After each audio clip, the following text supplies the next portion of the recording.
Welcome to the session on types of numbers, positive and negative numbers, even and odd numbers, and ordered numbers. The objectives for this session are to understand the meaning of a whole number, recognize positive and negative numbers, identify even and odd numbers up to 1000, sort groups of numbers into ascending and descending order, and classify numbers in units, tens, hundreds, and thousands. Whole numbers are all the basic counting numbers such as 1, 2, 3, 4, 5, and so on. On the number line, we can present these as shown. So we have an infinite number of numbers, and here we've started from 5, 4, 3, 2, 1, and 0. We can actually go beyond this. We can consider the negative numbers: -1, -2, -3, -4, and so on. A negative number is a number whose value is always less than 0. It has a minus sign before it, as shown here. So all these numbers to the left of 0 are negative. We will now look at odd and even numbers. Even numbers are whole numbers which are divisible by 2. So in particular, even numbers are whole numbers which end in 0, 2, 4, 6, or 8. Let's take a look at some examples. 24. 24 ends with a 4, and therefore it is even. 576. Notice that this number ends with a 6, and therefore this also is even. What about 785? This does not end in 0, 2, 4, 6, or 8, and therefore 785 is not even. Now for the odd numbers. Odd numbers are whole numbers which are not divisible by 2. In particular, they are whole numbers which end in 1, 3, 5, 7, or 9. Let's take a look at some examples. Consider 259. Notice that this ends with a 9, and therefore it is odd. What about 38? 8 is not any of 1, 3, 5, 7, or 9, and therefore 38 is not odd. And finally 195. Notice that 195 ends with a 5, and therefore 195 is odd. This table should help you to understand how numbers up to 1000 can be written. The table is divided into 4 headings: thousands, hundreds, tens, and units. Let's begin with the first example. We're going to write the number 1000 in the table. We put a 1 here, since there is 1 1000, and 0 here, since there are 0 hundreds, and similarly 0 here, as there are 0 tens, and 0 here, since there are 0 units. And this is the number 1000. Let's look at an example which is less than 1000. There is a number written on the slide. The example asks you to write it in words. It will be easier if we use our table and begin examining our number from the right-hand side. In the units column, we will put 9. In the tens column, we will put 9 again.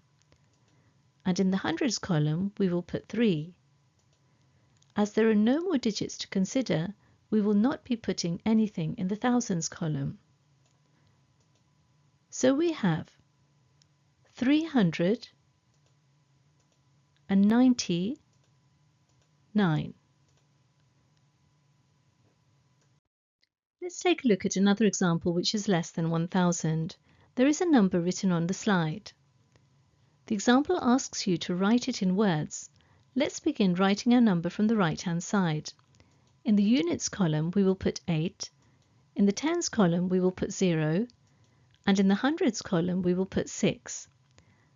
As there are no more digits to consider, we will not be putting anything in the thousands column.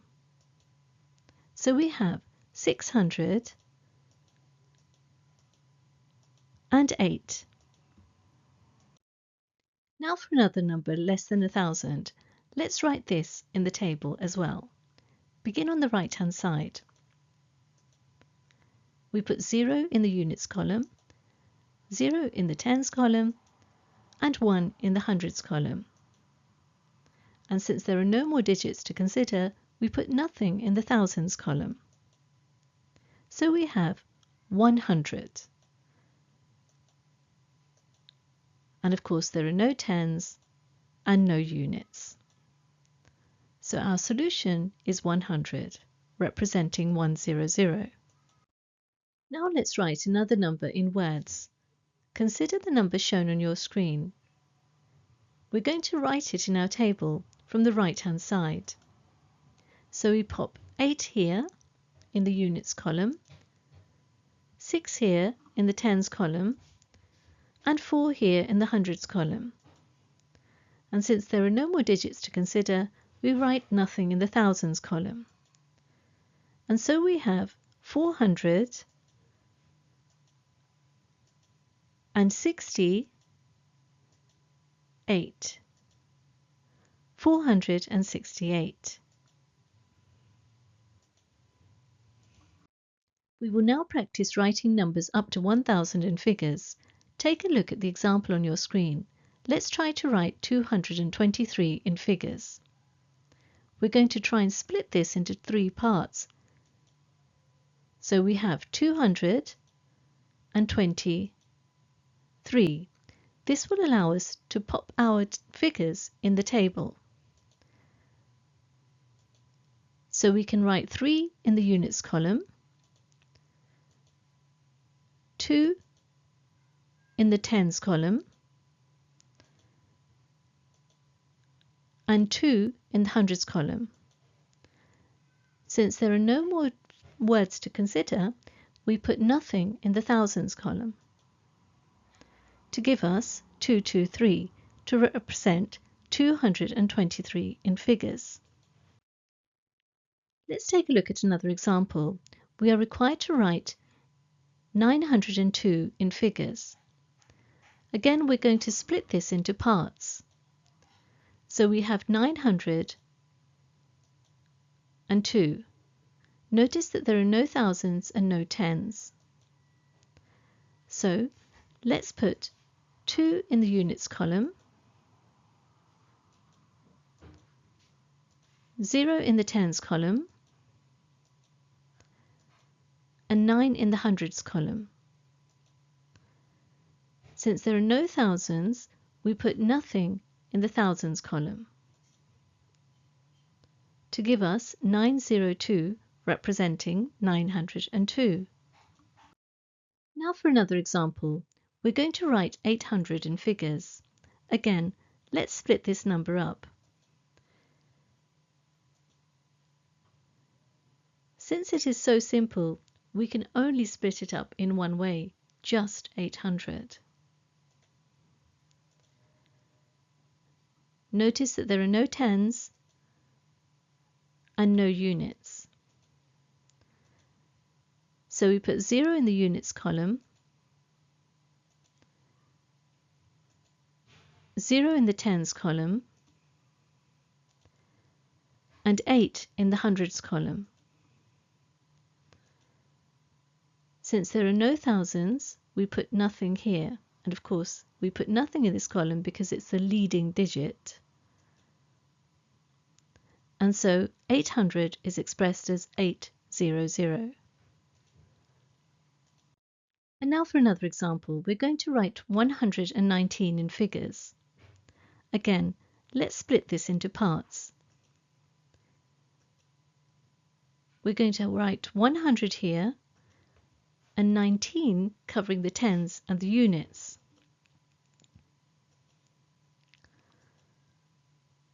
Since 19 is written as 19 as shown here. And of course in the hundreds column we will put 1 here. Since there are no thousands, we put nothing in the thousands column, since this is the leading digit. So 119 is written as 119. We are now going to order numbers. On your screen you have a set of numbers which have been randomly scattered. We're going to try and put these numbers in order of size, starting from the smallest first. To help us do this, we're going to group the 1-digit, 2-digit and 3-digit numbers together. So here are the 1-digit numbers, here are the 2-digit numbers, and here are the 3-digit numbers. And here they are color-coded and grouped. So 1-digit numbers, 2-digit numbers, and 3-digit numbers. Let's now start to put them in order. If we look at the 1-digit numbers first, they just happen to be in order of size anyway. So the smallest digit, 3, is first, and then the next highest digit, 7, is second. What about these 3 numbers, the 2-digit numbers? The leading digits have been highlighted. Notice that they're not in order. So we need to shift the 18 to the top as shown here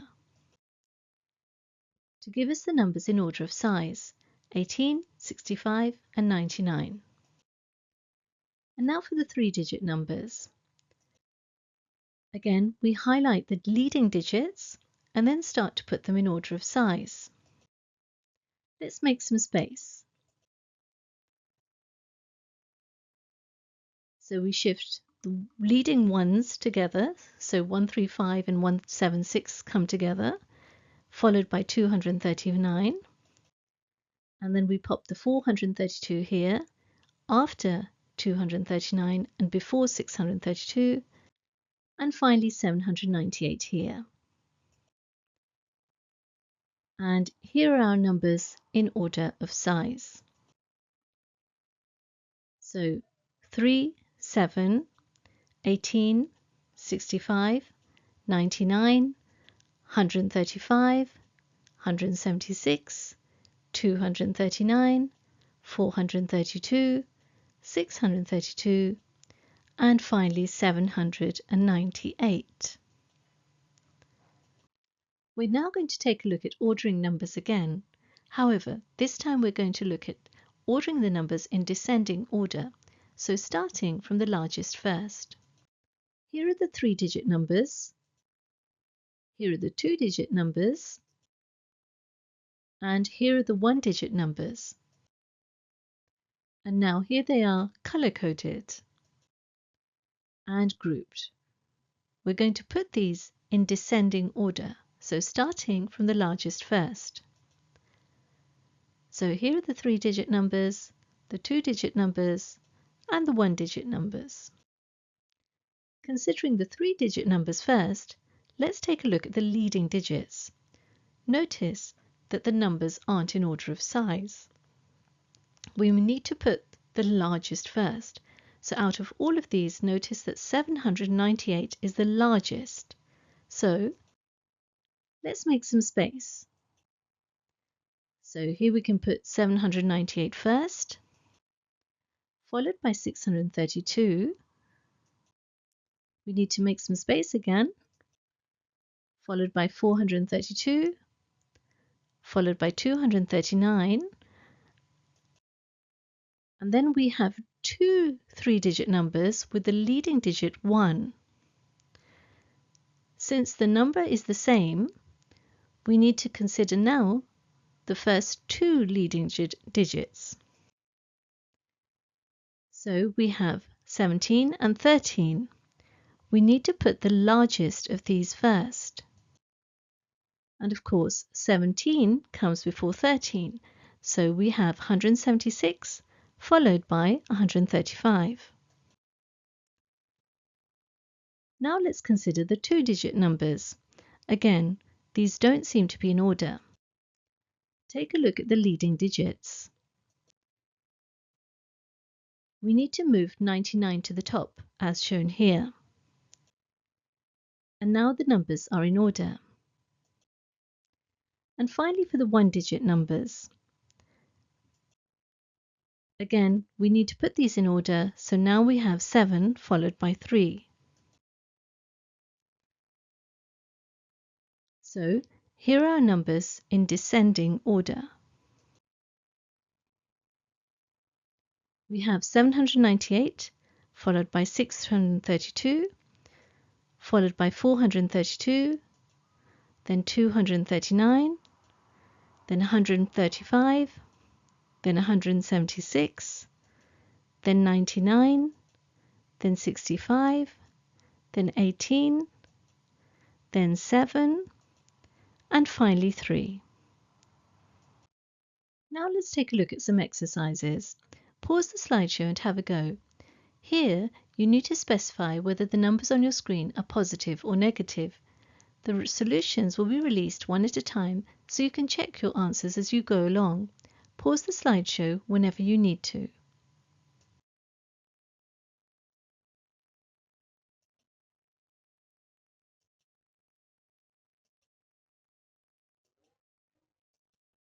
Now pause the slideshow and have a go at these exercises. You need to specify whether each number is even or odd. The solutions will be released one at a time, so you can check your answers as you go along. Pause the slideshow whenever you need to.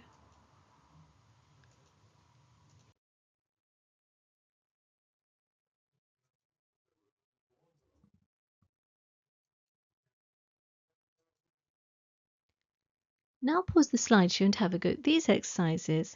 Again, you need to specify whether each number is even or odd. The solutions will be released one at a time, so you can check your answers as you go along. Pause the slideshow whenever you need to.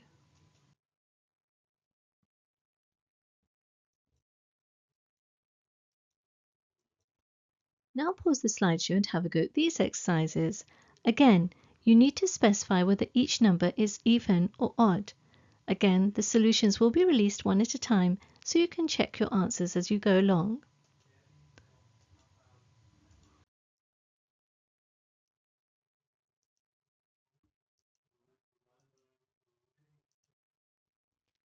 Now have a go at these exercises. You need to specify the number of hundreds in each number. The solutions will be released one at a time, so you can check your answers as you go along.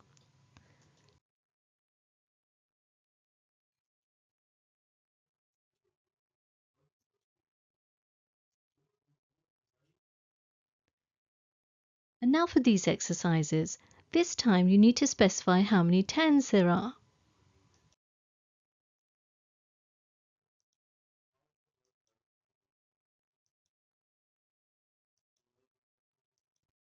In this exercise, you need to specify how many units there are.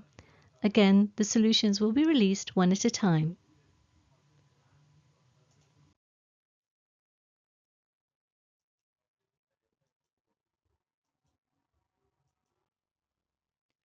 And now for exercise 8. You need to put the numbers on your screen in ascending order. Pause the video and have a go. Press play when you're ready to see the solution.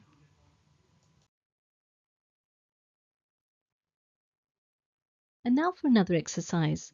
You need to put these numbers in descending order. Pause the video and have a go. Press play when you're ready to view the solution. This brings us to the end of this session. Do attempt the exercises in your textbook related to this topic. Thank you very much for listening.